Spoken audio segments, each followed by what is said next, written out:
तो हूँ पागल।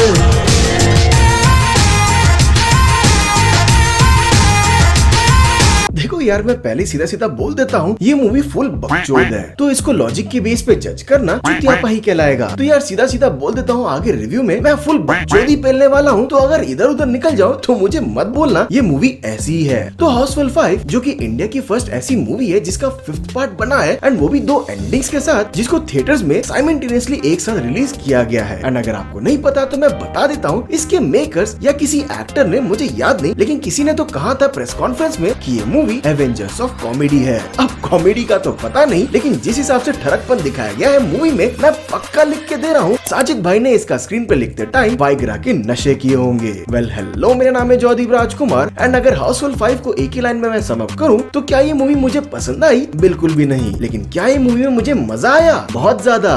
क्या ठरक दिखता है बॉस? अब देखो, सिंपल सी बात है कि हम ऑलरेडी जानते हैं कि हाउसफुल 5 की कॉमेडी एंड उसका लेवल क्या है, तो उसी हिसाब से अपना दिमाग घर पे ही छोड़ के जाना। बाकी रही बात कहानी की, तो डोंट वरी, मैं स्पॉइलर नहीं दूंगा। तो कहानी एक मिलियनेयर रंजीत डोबरियाल के 100th बर्थडे के सेलिब्रेशन से स्टार्ट होती है, जिसमें उसकी सेंचुरी की सेलिब्रेशन एक बड़े से यार्ड में होना होता है। लेकिन सेलिब्रेशन शुरू होने से पहले ही वो बेचारे भगवान को प्यारे हो जाते हैं। तो उनके ही बिजनेस के बोर्ड ऑफ डायरेक्टर्स की एक मीटिंग में ये रिवील होता है कि रंजीत ने अपने ही विल में अपने सारे जायदाद का मालिक अपने बेटे जॉली को बना के रखा हुआ है। लेकिन यहाँ ये कंफ्यूजन हो जाती है कि 3 जॉली वहाँ आ जाते हैं और ये क्लेम करने लगते हैं कि वही असली जॉली है। सो ये कंफ्यूजन हो ही रही होती है कि शिप में 3 मर्डर्स हो जाते हैं, एंड शिप में उस टाइम पे 20 से भी ज्यादा वीआईपी गेस्ट होते हैं, जिसमें से किलर कोई भी हो सकता है, क्योंकि भाई सवाल 100 मिलियन का है। अब किलर कौन है और इस बीच में कॉमेडी ऑफ एरर्स कैसे होते हैं, ये आप चाहो तो मूवी में देख सकते हो। अब देखो, सीधी बात, नो बकवास, कि आपको ये मूवी देखनी चाहिए कि नहीं, तो हाँ, आप जाके 5A देख सकते हो, वही ओरिजिनल एंडिंग है। ये 2 एंडिंग्स बस एक गिमिक है आपका पैसा निकलवाने का। तो आई वुड सजेस्ट कि 5A ही देख लो, वही एंडिंग सबसे बेस्ट है। अब बाकी मूवी कैसी है ये बात अलग है। देखो,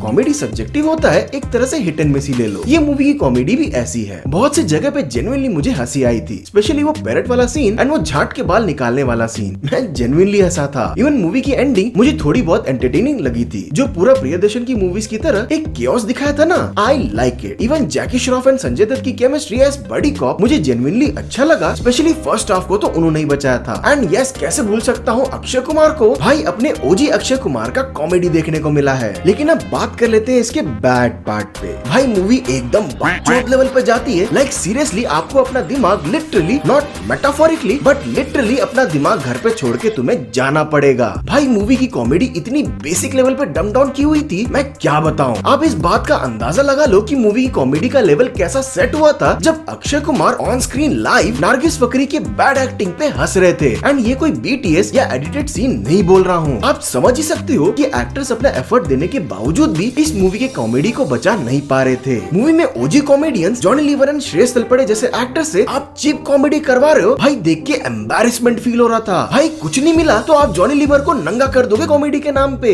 एंड द फैक्ट दैट उस सीन का जीरो कनेक्शन था मूवी के प्लॉट या नैरेटिव से, भाई it makes it more embarrassing. Even नाना पाटेकर जैसे वेटेरन एक्टर से आप फुगड़ी खिलवा रहे थे मूवी में, एंड उसका एक गाना भी बना दिया। भाई नाना पाटेकर का कैरेक्टर मूवी में इंटरपोल का चीफ ऑफिसर होता है, एंड यू वोंट बिलीव फुगड़ी गाने में भाई वो बी बॉइंग कर रहे होते हैं। उस पॉइंट पे मुझे हंसी नहीं, भाई एम्बैरेसमेंट फील हो रहा था कि आपके पास रॉ टैलेंट था, अक्षय कुमार, रितेश देशमुख, जॉनी लीवर, श्रेयस तलपड़े एंड नाना पाटेकर जैसे एक्टर्स थे, येट ये है आपकी 250 करोड़ की कॉमेडी मूवी, मतलब हद है। इवन मूवी की कॉमेडी का एक बड़ा पार्ट सिर्फ चीप एडल्ट कॉमेडी पे रिलाई करता है। जैसा कि मैंने स्टार्टिंग में कहा कि साजिद भाई ने इस मूवी का स्क्रीन प्ले वाइग्रा के नशे करके लिखा हुआ था। मतलब मूवी में आपको फॉरेन मीडिया के बहुत सारे शोज एंड मीम्स का रेफरेंस यहाँ देखने को मिल जाएगा, लेकिन आपकी कॉमेडी यहाँ तक नहीं रुकती है। कॉमेडी के नाम पे जैकलिन अपने बूब्स अक्षय को दिखा रही होती है। इसी वेन डक्ट में तीनों मेन एक्ट्रेस बिकनी पहन के उल्टा लेट के क्रॉल कर रही होती है। एंड इस सीन का मूवी में बस इतना ही काम था कि मर्द जाति के डार्क नाइट को ढिंका चिका करने का माल प्रोवाइड करना। एंड अभी तो रुको, मूवी की एक एक्ट्रेस सौंदर्य शर्मा को इस मूवी में जम के ऑब्जेक्टिफाई किया हुआ है, आप मानोगे नहीं। मूवी के स्टार्टिंग में भाई बंदी के टांगों के बीच से कैमरा दिखाया जाता है, एंड इवन उसी सीन में बार बार उसके हाथों से पेपर नीचे गिरते हैं ताकि मेल एक्ट्रेस उसके बूब देख सके। इवन भाई एक सीन में तो उसके कपड़े लिफ्ट में अटक जाते हैं, and you just imagine what happens next. Even finale में उसके टांगों के लो एंगल से उसके लॉन्जरे को दिखाया जाता है, एंड मुझे बताने की जरूरत भी नहीं है वो किस इंटेंट से था। एंड आई मीन ऑनेस्टली मैंने भी एंजॉय किया, स्पेशली इस पार्ट को।